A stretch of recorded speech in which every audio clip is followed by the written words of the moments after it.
పూరా local. Hi hello నమస్తే, welcome to పూరా లోకల్. పారిశ్రామిక దిగ్గజం అదానీ సంస్థ గ్రూపుల అధినేత గౌతమ్ అదానీపై అమెరికాలోని న్యూయార్క్ కోర్టులో క్రిమినల్ కేసు నమోదైంది. ఎందుకు నమోదైందంటే ఇప్పుడు ఆ వివరాలు తెలుసుకుందాం. కాంట్రాక్టుల కోసం అదానీ లంచాలు. అదానీ కాంట్రాక్టుల కోసం, సోలార్ పవర్ కాంట్రాక్టుల కోసం ఐదు రాష్ట్రాల ప్రభుత్వ అధికారులకు లంచాలు ఇచ్చారంట. దాదాపు 2200 కోట్ల రూపాయల లంచాలు ఇచ్చారు.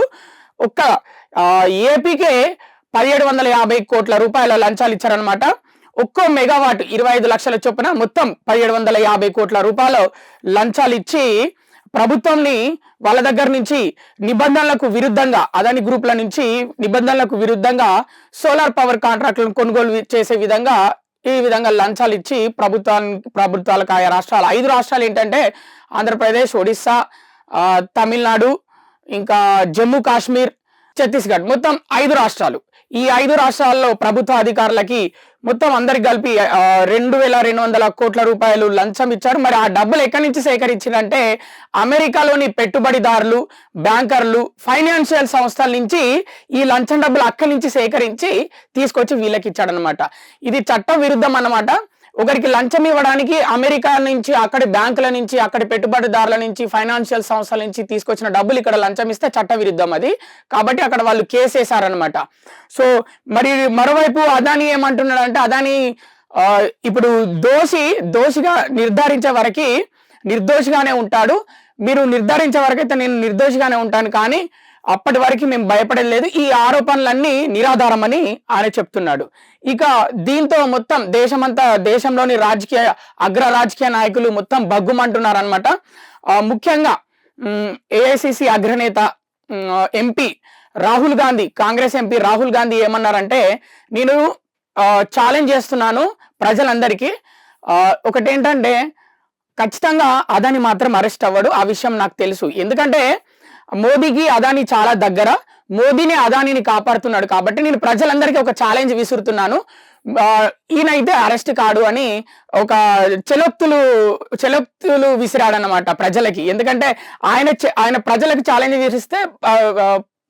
ఛాలెంజ్ విసిరితే ప్రజలు బగ్గుమంటారు అటు ప్రభుత్వం పైన, కేంద్ర ప్రభుత్వం పైన. అప్పుడు ఒత్తిడి తీసుకొస్తాడు ప్రజలే, ప్రతిసారి నేనే ఎందుకు మాట్లాడాలని ఈ విధంగా మాట్లాడారనమాట.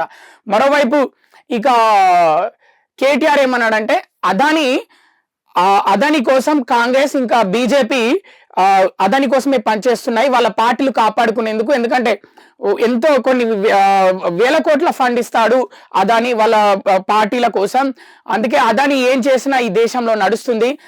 అదానీ వల్ల వివిధ పార్టీలు అంటే బీజేపీ, కాంగ్రెస్ పార్టీల నాయకులు కూడా హ్యాపీగా బతుకుతున్నారు, వాళ్ళకు కూడా ఫండింగ్ చేస్తాడు. కాబట్టి వాళ్ళు పెద్దగా నోరు విప్పరు అదానీ పైన అని. అలాగే ఇప్పుడు రీసెంట్ గా ఏదైతే ప్రభుత్వ కాంట్రాక్టులు తెలంగాణలో కూడా తీసుకున్నాడో అదానీ, అవి కూడా రద్దు చేయాలి. ఎందుకంటే అతను ఒక దోషికి ఎలా కాంట్రాక్టులు ఇస్తారు మీరు తెలంగాణ ప్రభుత్వం వాళ్ళు అని ఆయన కేటీఆర్ అయితే ట్విట్టర్ ద్వారా తెలిపాడు. మరోవైపు కవిత, ఆడబిడ్డకో న్యాయం, అదానీకో న్యాయం. మొట్టమొదటిసారి జైలు నుంచి బయటకు వచ్చిన మొట్టమొదటిసారి కవిత ఈ ట్విట్టర్ ద్వారా ఈ వ్యాఖ్యలు చేసింది.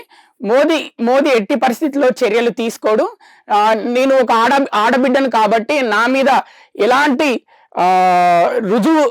నా ఆధారాలు రుజువులు లేకుండా నన్ను తీసుకెళ్లి జైల్లో వేశారు. కానీ అదానీ పైన ఇన్ని ఆధారాలు ఉన్నాయి, అదానీ పైన ఇన్ని ఆరోపణలు వస్తున్నాయి, అయినప్పటికీ కూడా అదానీని అరెస్ట్ చేయరు వాళ్ళు, ఆ విషయం మాకు తెలుసు అని కల్వకుంట్ల కవిత అయితే ట్విట్టర్ వేదికగా ఈ వ్యాఖ్యలు చేసింది. మొట్టమొదటిసారి జైలు నుంచి వచ్చిన తర్వాత రాజకీయంగా మొట్టమొదటిసారి అయితే ఈ వ్యాఖ్యలు చేసింది. ఏపీలో అంటే ఈ మొత్తం వ్యవహారం ఎప్పుడు జరిగిందంటే 2000 దేశం మొత్తం ఎప్పుడు జరిగిందంటే ఈ వ్యవహారం 2021 నుంచి 2023 మధ్యలో ఈ వ్యవహారం జరిగిందనమాట. ఏపీకి మొత్తం 1750 కోట్ల రూపాయల లంచం చెల్లించి కాంట్రాక్టులు అయితే తీసుకోవడం జరిగింది. ఇక ఫైనల్ గా బీజేపీ ఏమంటుందంటే, కాంగ్రెస్ ఇప్పటి నుంచి కాదు 2022 నుంచి బీజేపీ పైన బురద జల్లే ప్రయత్నం చేస్తుంది. మోదీ పైన, ముఖ్యంగా మోదీ ప్రభుత్వం పైన ఎక్కువగా బురద జల్లే ప్రయత్నం చేస్తుంది. కావాలనే మోడీని టార్గెట్ చేశారు. ఏవైతే ఈ కాంట్రాక్టులు 2200 కోట్ల లంచం ఇచ్చి కాంట్రాక్టులు తీసుకుందో అదాని గ్రూప్ 5 రాష్ట్రాల్లో, దాంట్లో 4 రాష్ట్రాల్లో కాంగ్రెస్ ప్రభుత్వం ఉంది, కొన్ని రాష్ట్రాల్లో కాంగ్రెస్ అలయన్స్ ప్రభుత్వం ఉంది. కాబట్టి దీంతో మాకు ఎలాంటి సంబంధం లేదు. దీన్ని బీజేపీ పార్టీ పైన, మోడీ పైన రుద్దే ప్రయత్నం చేస్తున్నాయి విపక్షాలు. మేము దేనికి భయపడని అవసరం లేదు, ఇది కావాలని చేస్తున్న ఆరోపణలని అటు బీజేపీ అయితే తిప్పికొడుతుంది. ఇవి ఇప్పటివరకు ఉన్న అప్డేట్స్. మరిన్ని అప్డేట్స్ కోసం చూస్తూనే ఉండండి పురా local, your choice for local voice.